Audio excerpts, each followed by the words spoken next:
एकंदरीत हे सगळं झाल्यानंतर जवळजवळ 100 ते 125 वर्षांनंतर मंदिर पूर्ण बांधून झालं, कारण तेथे भंडाऱ्याला कोंबडा कापण्याची पद्धत आहे आणि भाकरी दिल्या जातात. 360 भाकऱ्यांचा नैवेद्य त्या सिद्ध महापुरुषाला दाखवलं जातं. सिद्ध महापुरुष ही सात्विक, सोज्वळ आणि शाकाहारी व्यक्ती. पूर्वी 350 नारळ या रथावर फोडले जायचे. याचं कारण 360 खेड्यांचा अधिपती हा रामेश्वर असल्यामुळे 360 नारळ फोडले जायचे. कोकण हा भूतागीतांचा प्रदेश आणि इथली गावराटी कोकणातच बघायला मिळते. बायका आणि विधवा ही सगळ्यांना ह्याच्यात मान आहे. येथे पुरुषांना स्थान नाही. पूर्वी तो काही ठराविक ठिकाणी थांबायचं असं सांगतात, म्हणजे लोकांना हात फक्त दिसायचा खिडकीकडे. झाडाबद्दल सांगायचं तर येथून जवळपास 150 ते 200 मीटर अंतरावरून म्हणजे वाघ जातो, पण ह्या झाडाकडे येऊ शकत नाही. वाघ किंवा ते संबंधित प्राणी आहेत. तरंग असतील किंवा पालखी असतील, रामेश्वराला पुन्हा मंदिरात आणलं जातं आणि येथे ह्या रथाची खऱ्या अर्थाने समाप्ती होते. तर आपल्या कोकणात होळी हा सण खूप मोठ्या प्रमाणात साजरा केला जातो. मग अखेरीची जी काय होळी आहे त्याबद्दल पण मी एक सती जातात असं काहीतरी एक गोष्ट ऐकलेली, ती नेमकी काय आहे ती एकदा सांगा.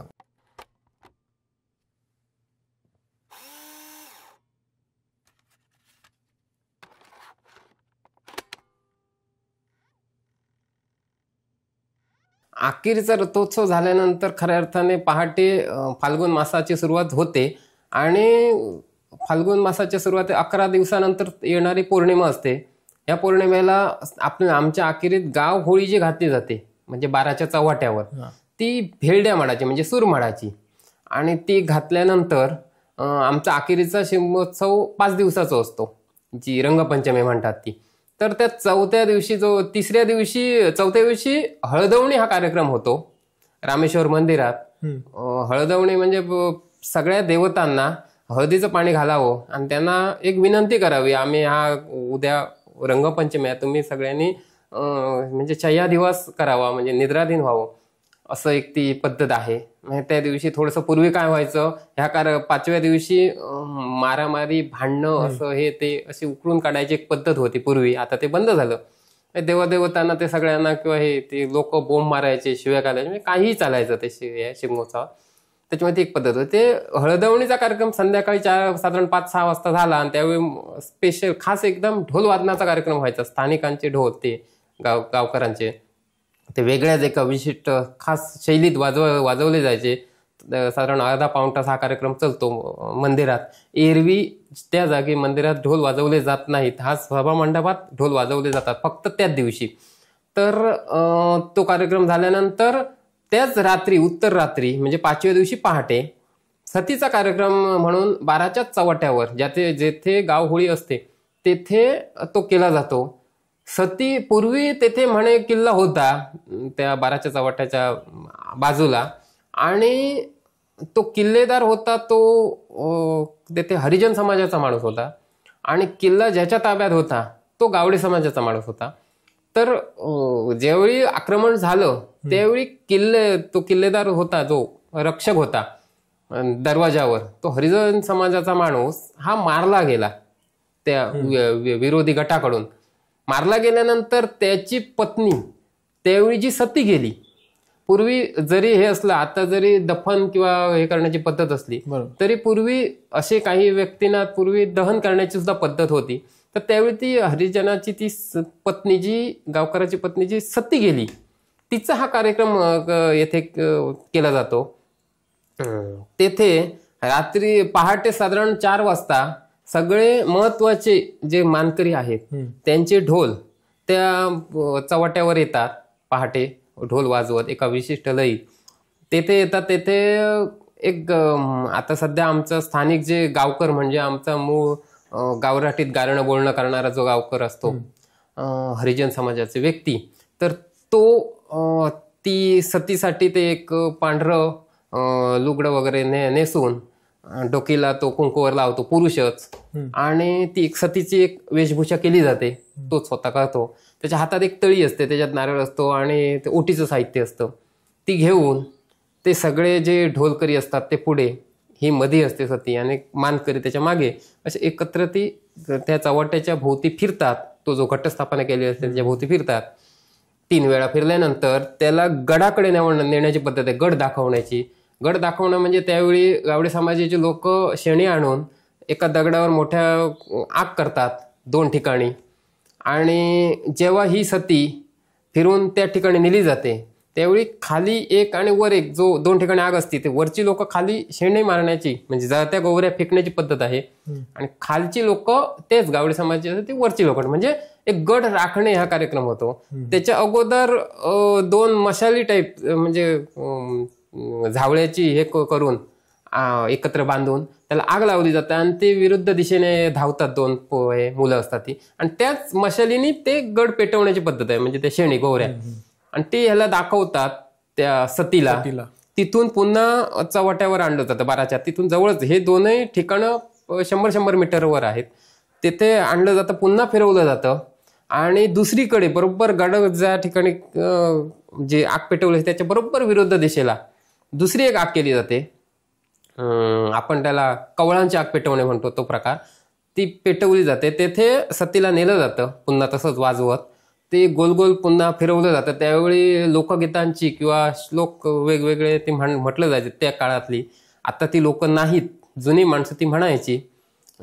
तर ती फिरवून झाल्यानंतर त्या सतीला तिथे थांबवून ढोल जोरजोरात वाजवतात, आणि सतीने, जी सती झालेली व्यक्ती आहे तो पुरुष आहे, त्याने ती ओटी पटकन त्या आगीत पेटत्या आगीत टाकायची आणि आगीच्या पलीकडे उडी मारायची आणि पळून जायचं, म्हणजे तेथे थांबू नये, तो बघू नये, जो आग पेटते आहे ती बघू नये त्या माणसाने, अशी एक पद्धत असल्यामुळे ती थेट पळून त्या चव्हाट्यावर जायची किंवा घरी जायची, आणि मग ते लुगडं वगैरे सोडून पुन्हा ते चव्हाट्यावर यायची, अशी एक पद्धत आहे.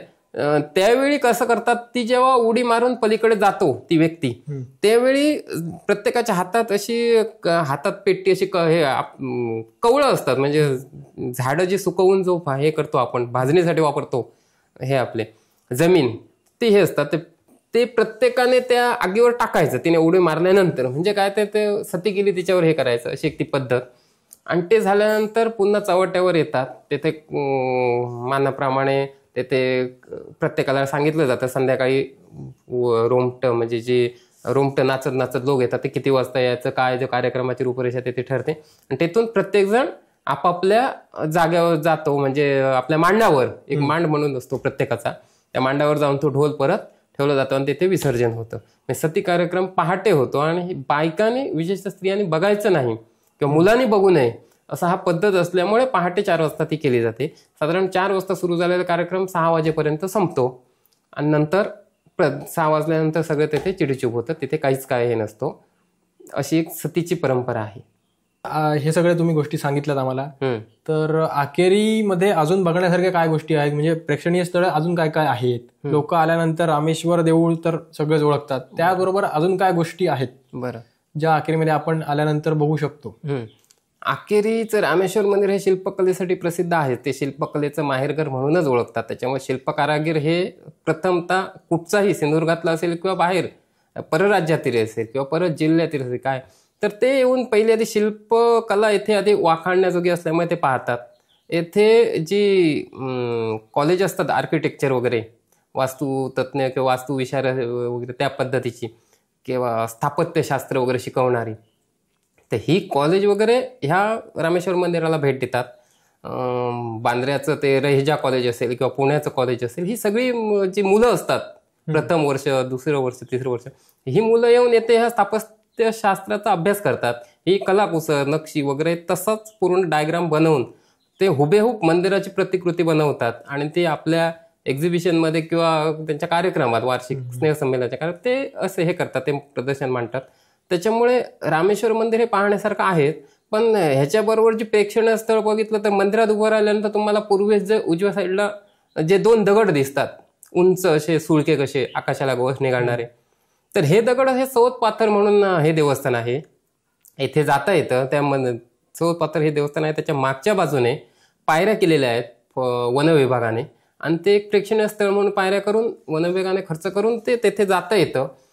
तेथे तुम्ही गेल्यानंतर उंचावरून पूर्ण आकेरी गावचं विहंगम दृश्य तुम्ही न्याहाळू शकता.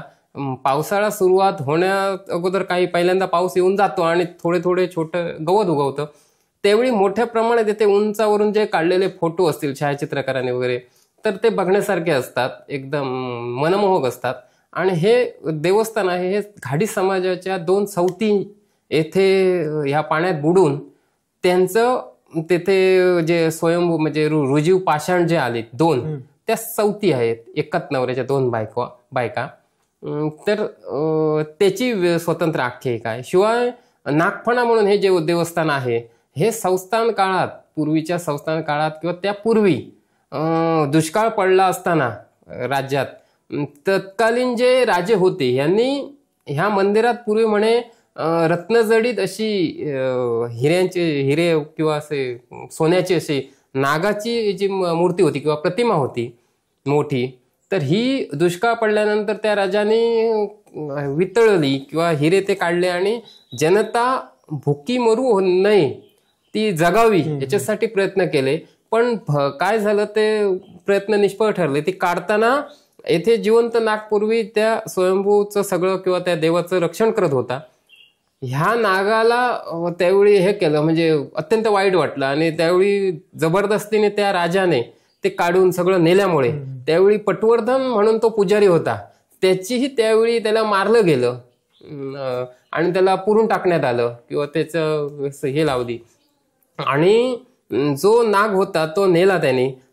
जो जिवंत नाग होता ह्याला अत्यंत ते त्रास झाला किंवा त्याला वाईट वाटलं, हे आपण हे काही करू शकलो नाही आणि त्याने ते रागाने जाऊन तो जो राज्यकर्ता आहे त्याला दहशत किंवा त्रास व्हावा, भविष्यात त्याचं कुटुंबाचं सर्वनाश व्हावा ह्या उद्देशाने तेथून जवळजवळ म्हणजे नागफणा म्हणजे हुमरसची जी हद्द आहे, आक्रेन हुमरस म्हणजे आता सध्याची आईरवाडीची हद्द आणि धनगर म्हणजे लंगवे वगैरे घरं आहेत ह्या भागात नागाची ती फणा आहे.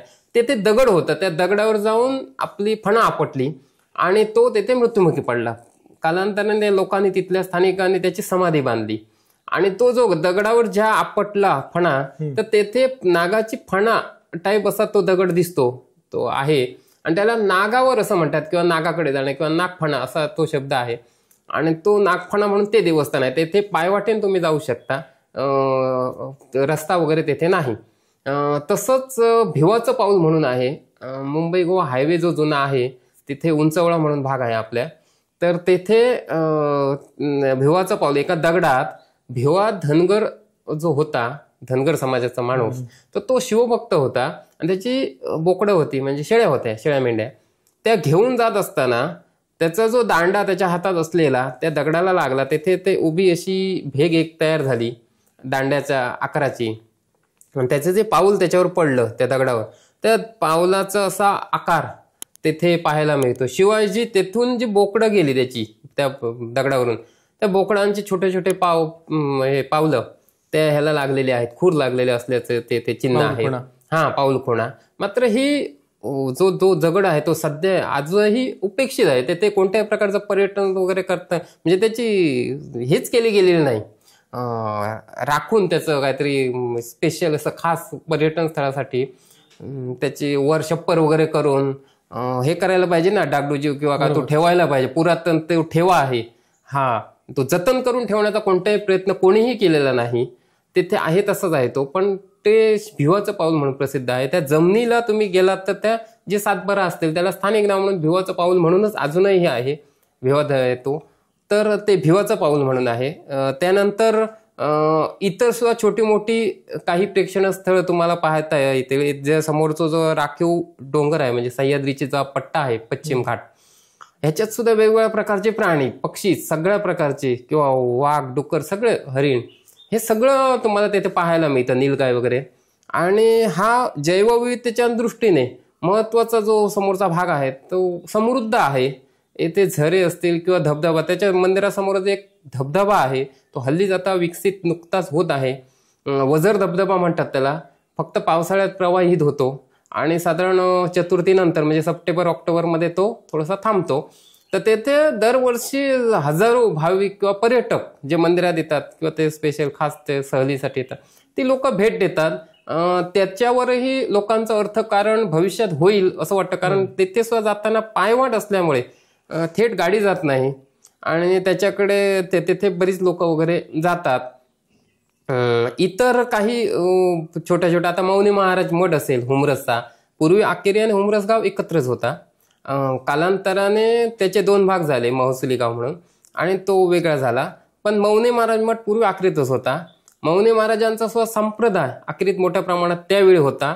पाटगावाला त्यांची समाधी आहे, पाटगाव कोल्हापूर येथे. आणि त्यातून मधल्या वाटेने म्हणजे तुम्हाला भैरीची पाणं नसेल किंवा आंबा घाट जो आहे, जे धरण आहे पाटगाव, तिथून जो रस्ता आहे तो वाशी मार्गे असे त्यावेळी मौनी महाराज यायचे. हुमरसला तेथे ज्या ठिकाणी आहेत त्यांचं ते मंदिर, तिथे बसायचं, काही काळ ते ध्यान करायचे. ध्यान करायचं याचं कारण जे मंदिर आहे त्याच्या खाली एक गुहा आहे आणि गुहेत बसण्यासारखी अशी एक जागा असून तिथे पंटी वगैरे जशी आपण पूर्वी लावायचो आणि त्याच्यात बसायला वगैरे अशी एक शांत जागा आहे आत. त्या जी मंदिराचे सध्या मौनी महाराजांचं पाषाण आहे त्या पाषाणाच्या खाली जाय ते. तर तेथे करून नंतर ते बिबवणे सामंत कोणतरी त्यांची एक ती भक्ती नव्हती, त्या मार्गे असं सिंधुदुर्ग किल्ल्यावर मौनी महाराज जायचे. जे शिवाजी महाराजांचं एक खास ते हे होते, गुरु होते. अनेक गुरूंपैकी एक गुरु असलेले मौनी महाराज. दक्षिण दिग्विजय ज्यांनी सोपा करून म्हणजे त्यांना विजय मिळवून दिला ते मौनी महाराज शिवाजी महाराजांना. तर ते मौनी महाराजांचा मठ प्रेक्षणीय आहे. इथे बरेच वार्षिक कार्यक्रम होतात. मंदिरातही हरिनाम सप्ताह वगैरे कार्यक्रम होतो. तसा तो त्याच्या दुसऱ्या दिवशी जे गायमुख गंगोत्री म्हणून जो भाग आहे हुमरसला जाताना, म्हणजे ढोलकरवाडीच्या अलीकडे म्हणजे जोशीवाडीच्या आखेरीच्या हद्दीला, इथेही देव हरिनाम सप्ताहाच्या दुसऱ्या दिवशी स्नान करायला जातात असं सांगतात. टिंबे स्वामी तिथे संध्या स्नान वगैरे करायला यायचे किंवा त्या बाजूने जेव्हा सावंतवाडी वगैरे जायचे तेव्हा तिथे संध्या स्नान करायचे. तेथे कायम सतत वाहणारा म्हणजे जमिनीच्याच साधारण पृष्ठभागावर असलेला हा भाग, तो सतत वाहणारा गंगोत्री म्हणून म्हणजे पाणी वाहतं त्या गायीच्या तोंडातून, दगडी गायीचं तोंड आहे असा एक तेथे स्रोत आहे. वर्षभर तो वाहत असतो. जसं खाली भूगर्भातलं पाणी वर येतं तसंच थोडंसं आहे. मिनिटाला नाही म्हटलं तरी 50-100 लिटर पाणी त्याच्यातून मुखातून वाहत असतं. अशी बरीच पर्यटन स्थळं आहेत.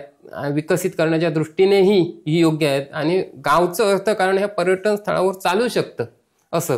आणि नवीन त्याच्यात झालेलं एक पर्यटन स्थळ म्हणजे नाईकांचा वाडा, म्हणजे अण्णा नाईक ज्या म्हणजे रात्रीच खेळ झाली ही झी मराठीवरची जी शूट झालेली मालिका आहे 3 पर्वात, तर सलग 2-3 वर्ष सुरू झालेली ही मालिका, जे घर आहे मूळ हे आखरी परबवाडीत शेटकर म्हणून जे लोक आहेत त्यांचं हे घर आहे. तो अण्णा नाईकांचा वाडा म्हणून आता त्या सगळीकडे तुम्ही मॅपवर वगैरे गुगल मॅपवर बघितलं तर अण्णा नाईकांचं वाडो म्हणून तो फेमस आहे. हे एक पर्यटन स्थळ आहे. ही सिरियल संपून 1-1.5 वर्ष होऊन गेलं तरी लोक येऊन ते अण्णा नाईकांचा वाडा बघत असतात. तेथे ते लावलेलं कलाम असेल, विहीर असेल, शेवंताचं घर असेल. शेवंताचं घर हे तात्पुरतं उभारलेलं, ते नंतर पाडण्यात आलं. ही सगळी ते येऊन बघतात आणि तृप्त होतात.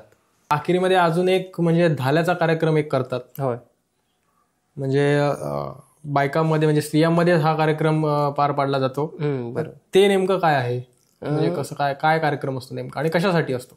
अखेरीत रथोत्सवानंतर 2 ते 3 दिवसांनी धालोत्सवाच्या कार्यक्रमाला सुरुवात होते. अखेरीची जी तेलीवाडी आहे, वेंगुर्ला रस्ता आहे, अखेरीतून वेंगुर्ला जो तिठा आहे, त्या वेंगुर्ला रस्त्याला तेलीवाडीची मोठ्या प्रमाणात लोक राहतात.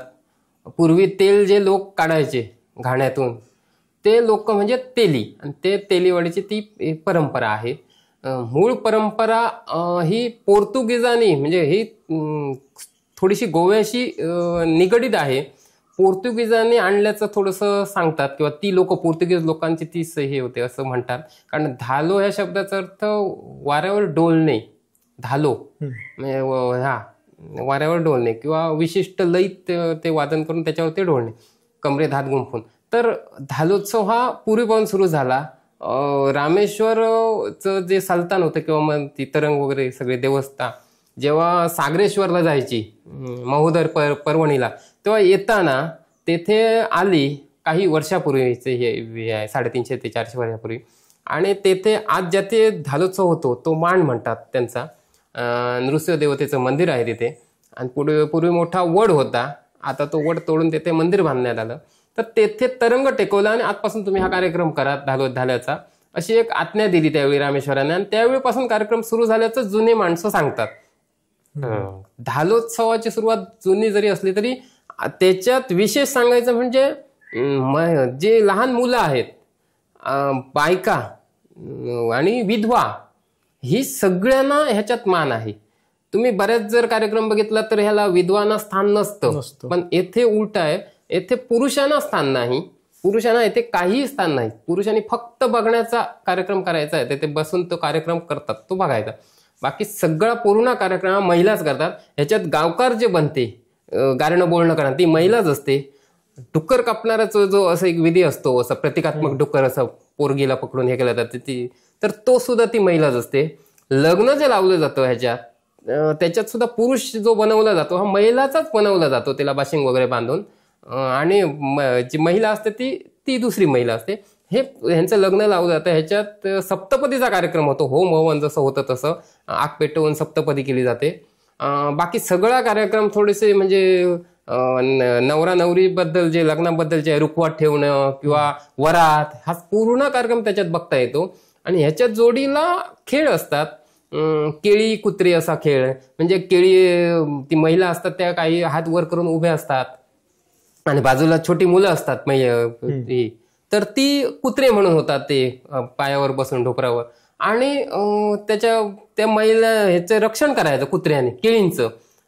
बाकीच्या महिला असतात त्या केळी तोडायला किंवा पानं तोडायला, अशी एक पद्धत आहे. त्याच्यानंतर घार कोंबडी हा खेळ असते. तशीच घारीचं पिल्ले असतात, त्यांचं मग रक्षण करायचं त्या कोंबडीने बाजूला. किंवा मीठ फळे हा मर्दानी खेळ त्यावेळी खेळला जायचा. म्हणजे ज्यावेळी हा इथे नृसिंहमंद म्हणजे त्या ह्याच्यावर ढाल्याचा कार्यक्रम सुरू व्हायचा, त्या पुरुषांना स्थान नसल्यामुळे मीठफळे हा मर्दानी खेळ पुरुष खेळायचे पलीकडे. आता तो बंद झाला, एकमेकात चढाओढ असलेला साधारण कबड्डी सारखा. आणि ह्या ढालोत्सवात जी लोकगीतांची आळवणी केली जाते किंवा लोकगीतं जी तेथे बोलली जातात, ती त्याच्यात रामेश्वर मंदिर किंवा असे स्वतंत्र त्याच्यात इथला परिसर, इथली झाडं किंवा वनदेवतेला विशेष स्थान दिलेलं आहे. कृषी पूजक संस्कृतीचं एक प्रतीक आहे ते. म्हणजे शेतकरी राजाला ह्या देवतेने, वनदेवतेने एक सुखी आणि समाधानी ठेवावं, ह्याच्यासाठी वनदेवतेला 11 दिवस जागृत करून तिची काय ते देणं घेणं काय असेल ते किंवा तिला हे अर्पण करून तिला खुश करून पाठवावं आणि त्याने कृपादृष्टी ठेवा आणि या कृषी संस्कृती म्हणजे इथले जे स्थानिक शेतकरी असतील ते सुखी समाधानी व्हावे, असा एकंदरीत त्याचा अर्थ आहे. मग त्या संबंधितच ती सगळी गाणी किंवा तिची लोकगीतं म्हणजे ती बोलली जातात. इथली स्थानिक रानात असलेली गेळी वगैरे ही झाडं आहेत, ही त्याच्यात म्हटली जातात. ईदलासा रान काढला गेळीचा, रामेश्वराचा देऊळ बांधला माळीचा, असे हे असतं त्याच्यात गाणं. किंवा दुदुंगरेची वेल गेली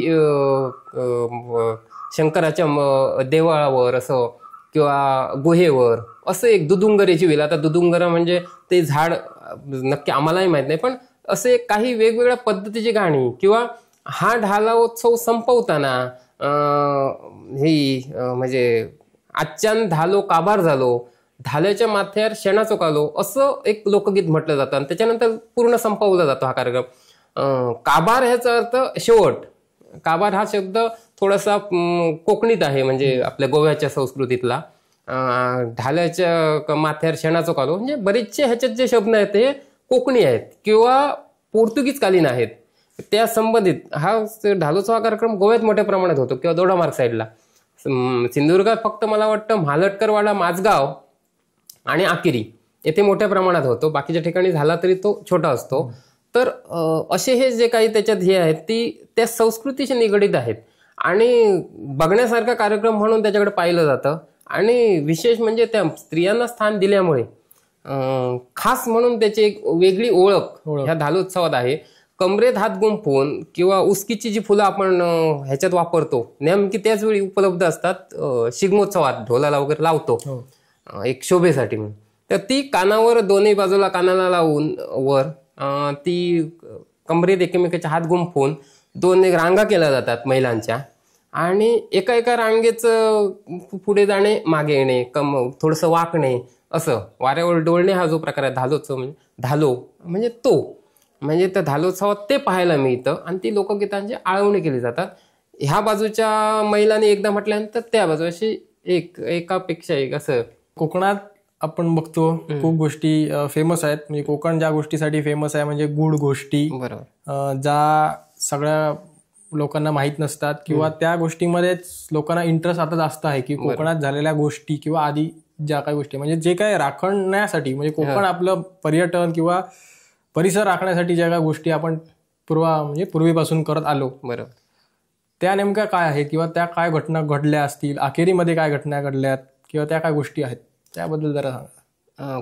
बघितलं तर कोकण हा भूताखेतांचा प्रदेश आणि इथली गावराटी ही कोकणातच बघायला मिळते. तुम्ही बाजू इतर ठिकाणी गेलात तर गावराटी हा तुम्हाला देवतांचं बद्दलचं जो हे आहे तो बघायला मिळत नाही. गावराटी किंवा भूतखेत ही सहसा विशेषतः कोकणात मोठ्या प्रमाणात आहे.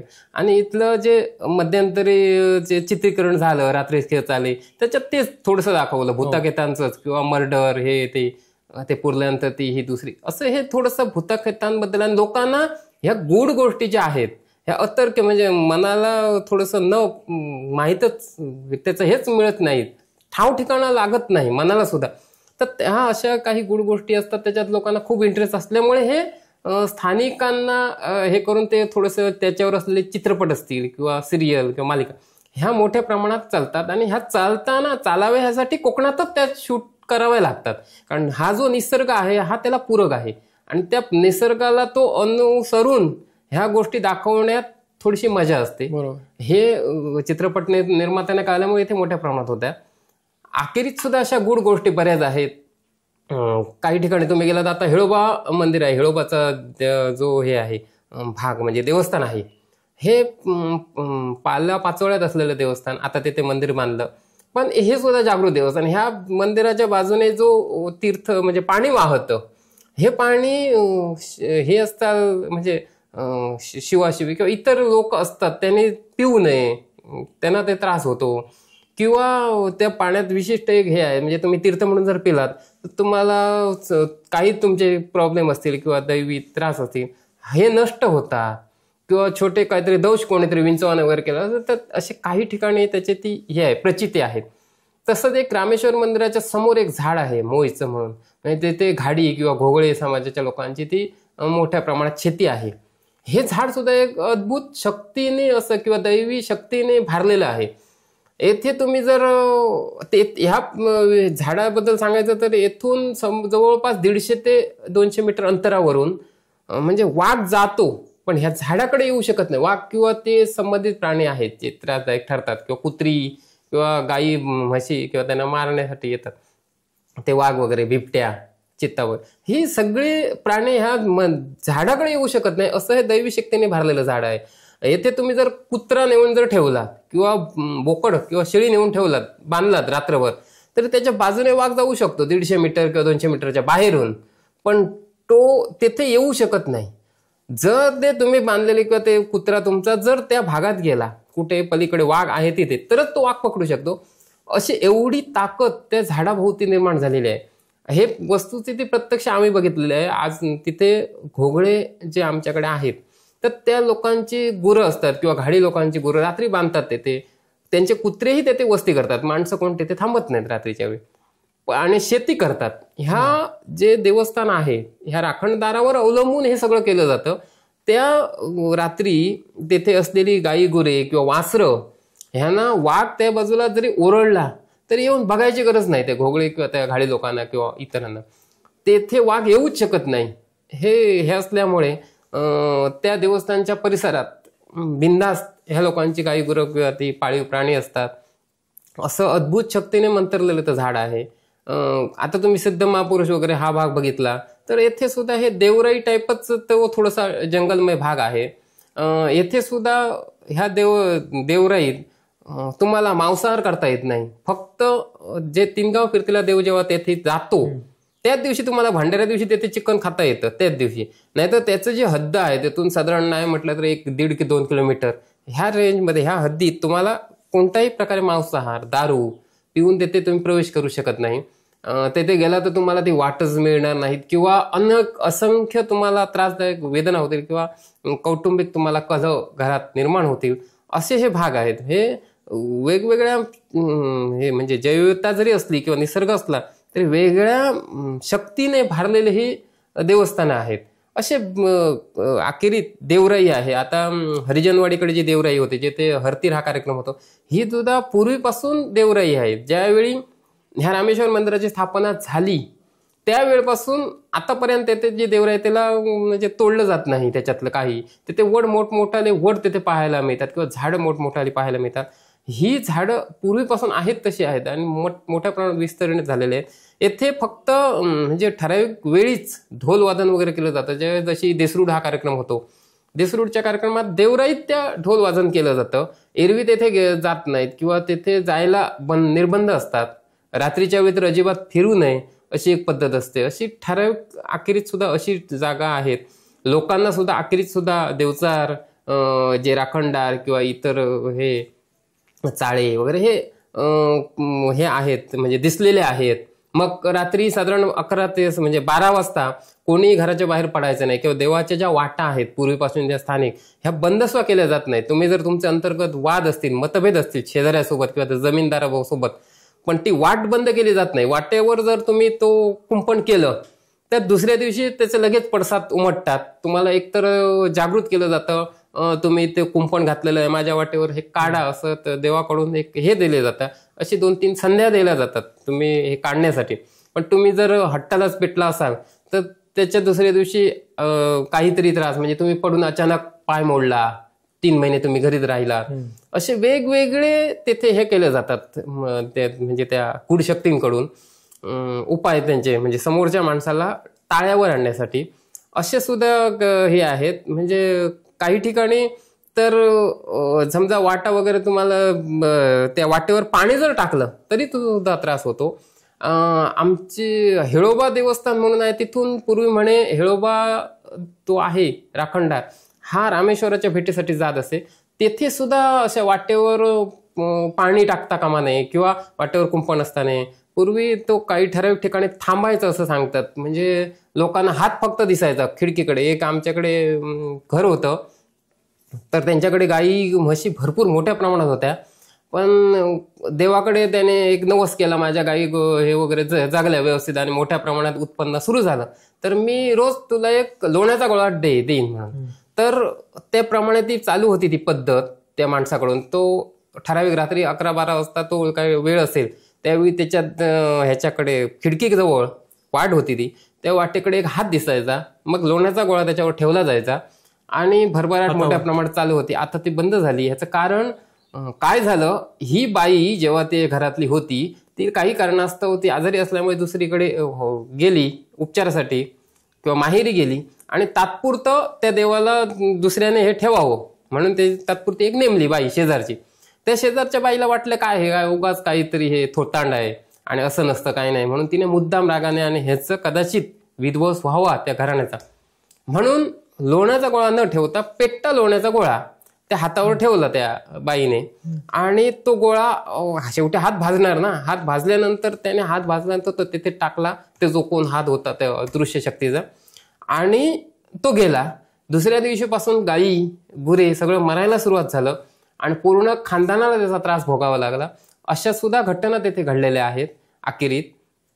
शिवाय अखेरीत एक अशी एक घटना घडली बऱ्याच वर्षापूर्वी. एक साधारण 4 ते 5 वर्षाची मुलगी भगतवाडीच्या त्या दरम्यान तिथून जो रस्ता आहे त्या देवचाराची एक वाट आहे, ह्या वाटेनं अचानक गायब झाली 4 वर्षाची मुलगी. तर काय झालं, ती त्याची आई पाणवठ्यावर कपडे धुण्यासाठी गेली आणि त्या मुली ती छोटी होती ती पाठोपाठ गेली त्याच वाटेने. नेमकी दुपारी 12चा वेळ होता आणि त्यावेळी देवचाराची ती वाट होती, त्या वाटेने दुपारच्या वेळी जाऊ नये असं एक पद्धत होती. तर त्या मुलीला त्या देवचाराने अदृश्य गायब केली आणि ती थेट म्हणजे नेमळ्याची जी हे आहे वर कलयामलयाचं जे देवस्थान आहे, वर मोठा डाळ म्हणतात त्याला, एक ती वनर आहे देवराई आहे, त्याच्यात ते लपवून ठेवली असं सांगतात.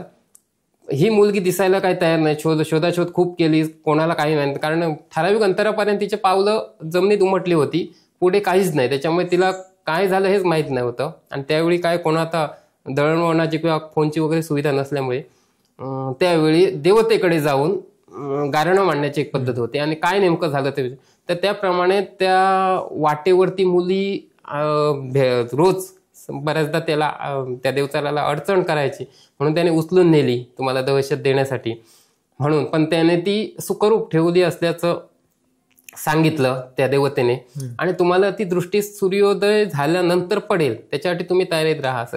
त्याच्यासाठी जे त्या देवचाराला जे बोलणं काय असेल ते त्यांच्याकडनं करून घेतल्यानंतर पहाटे तेथे सगळेजण गेले आणि त्याच्यापैकी काही ठराविक जण तिथे पुढे गेले तर तेथे त्यांना त्याच जागी ती मुलगी खेळताना दिसली. त्या मुलीला त्याने उचलून आणलं आणि घरी प्रश्न विचारले, तू तेथे असं जी गेली ना ती कोणी नाही ते त्या मुलीने सांगितलं मला काकाने उचलून नेलं. तू जेवली काय तर नाही त्या काकाने मला दूध वगैरे मागितलं तर दूध दिलं किंवा बिस्किटं दिली किंवा चॉकलेट दिल्या त्यावेळच्या. तर असं ते म्हणजे ती मुली रात्रभर त्या ठिकाणी होती, तिला कोणताही त्रास झाला नाही आणि आणल्यानंतर सुद्धा ती सांगायची मला तिथे समजा मी मागितलं काय तर तिला विचारलं तू येथे आणखी काही दिवस का राहिले नाही तर नाही माझी तयारी होती राहायची, सगळं काका द्यायचे ते किंवा आई होती काय ते सगळं सांगायचे. म्हणजे तिला तो त्या पद्धतीने तिची हे केलेली त्या देवचाराने त्याची पाठराखण केलेली आणि ती नंतर त्याला भेटली त्या लोकांना. अजूनही ती व्यक्ती जिवंत आहे, लग्न कार्य वगैरे झालं आणि हे आहे ती फक्त तिला म्हणजे त्यावेळेचं जे घटना झाली ती आता ती सांगू शकत नाही कारण ह्या घटना सांगू नये अशी एक प्रघात आहे कोकणात त्याच्यामुळे, पण ही वस्तुस्थिती अशी होती. धन्यवाद एवढी सगळी माहिती दिल्याबद्दल. आकेरीचं देऊळ म्हणजे रामेश्वर मंदिर, त्याचबरोबर आकेरीच्या गावातील ज्या काही सगळ्या गोष्टी घडलेल्या आहेत आणि कोकणात अशा गोष्टी सगळीकडे घडतातच, त्या सगळ्या लोकांपर्यंत तुम्ही आज पोहोचवल्या त्याबद्दल तुमचे आभार. परत एकदा आपण भेटूच कारण खूप मजा आली हा चर्चा करून, कारण अशा गोष्टींमध्ये सगळ्यांना इंटरेस्ट आहे, कारण मला पण जास्त इंटरेस्ट आहे या गोष्टी जाणून घेण्याबद्दल. किंवा मी लहानपणापासून आकेरी देऊळ बघतोय किंवा म्हणजे तुम्ही सांगितलं पांडव दगडाकडे जे पालखी येते झारापमध्ये, मग ते लहानपणापासून आम्ही ती पालखी बघतो, त्यासोबतच मोठे झालो. पण ती नेमकी गोष्ट काय, कुठून पालखी कुठे जाते, का जाते, बरोबर ह्या गोष्टी सगळ्यांना माहिती नसतात. बरोबर. त्या गोष्टींबद्दल आज सगळ्या गोष्टींचं म्हणजे प्रश्नांचं उत्तरं मला मिळाली ती तुम्ही दिल्यात त्याबद्दल तुमचे आभार. आमच्या चॅनलकडून धन्यवाद, सगळ्या टीमकडून थँक्यू.